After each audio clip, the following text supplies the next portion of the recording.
Breaking news చూస్తున్నాం. ధరణిపై సమావేశంలో కీలక విషయాలు వెల్లడయ్యాయి.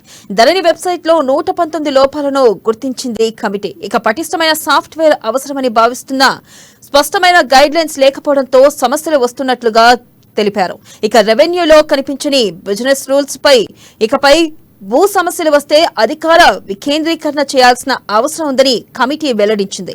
మండల స్థాయిలో భూ సమస్యలను పరిష్కారానికి కసరత్తు చేయాలని, అలాగే ఎంఆర్ఓ డివిజన్ స్థాయిలో ఆర్డీఓ, జిల్లా స్థాయిలో కలెక్టర్, రాష్ట్ర స్థాయిలో సీసీఎల్ఏ మార్గదర్శకాలను విడుదల చేయనున్నట్లుగా ధరణి కమిటీ వెల్లడించింది. ఇక మరోసారి ఈ నెల 17న ధరణి కమిటీ సమావేశమయ్యే అవకాశం ఉంది.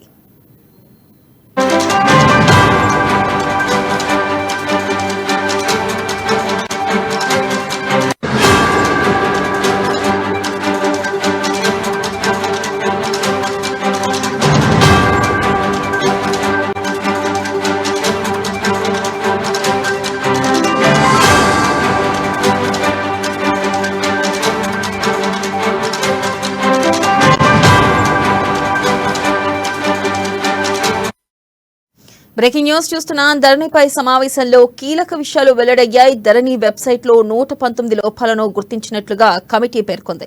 ఇక పటిష్టమైన సాఫ్ట్వేర్ అవసరమని కమిటీ భావిస్తుంది. ఇక ఈ నెల 17న మరొకసారి ధరణి సమావేశం కానున్నట్లుగా తెలుస్తుంది. దీనిపై మరింత సమాచారాన్ని మా ప్రతినిధి రాంబాబు అందిస్తారు. రాంబాబు,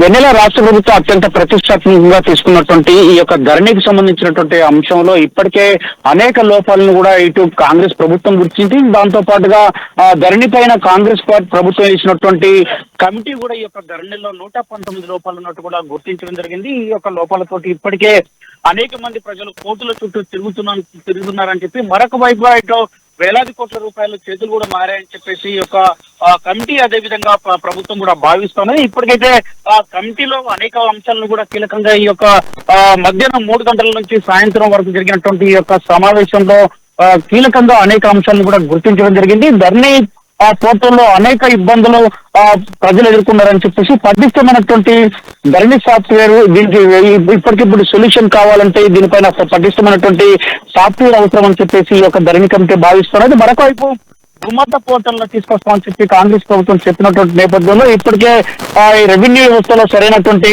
బిజినెస్ రూల్స్ లేకపోవడం, ROR వ్యవస్థ ఉన్నప్పటికీ కూడా సరైన గైడ్ లైన్స్ లేకపోవడంతో సమస్యలు వస్తున్నాయని చెప్పేసి కూడా గుర్తించడం జరిగింది. మరొకవైపు రెవెన్యూలో అధికార వికేంద్రీకరణ లేకపోవడం వల్ల అనేక సమస్యలకు కారణమవుతుందని చెప్పి, దానివల్లనే కోర్టుకు వెళ్లాల్సినటువంటి పరిస్థితులు ఉత్పన్నమవుతున్నాయని, సుమారుగా 18 లక్షల మంది కూడా ఇప్పటికే వివిధ సాధన బైనామాలు లేకపోతే ధరణి పోర్టల్లో నమోదు కానటువంటి వాళ్ళందరూ కూడా అనేకమైనటువంటి ప్రభుత్వం ఇచ్చేటువంటి రాయితీలు కానీ, లేకపోతే ఈ యొక్క రైతు బంధు లాంటి ఒక అనేక లబ్ధులను కూడా పొందలేకపోతున్నారని చెప్పేసి గుర్తించడం జరిగింది.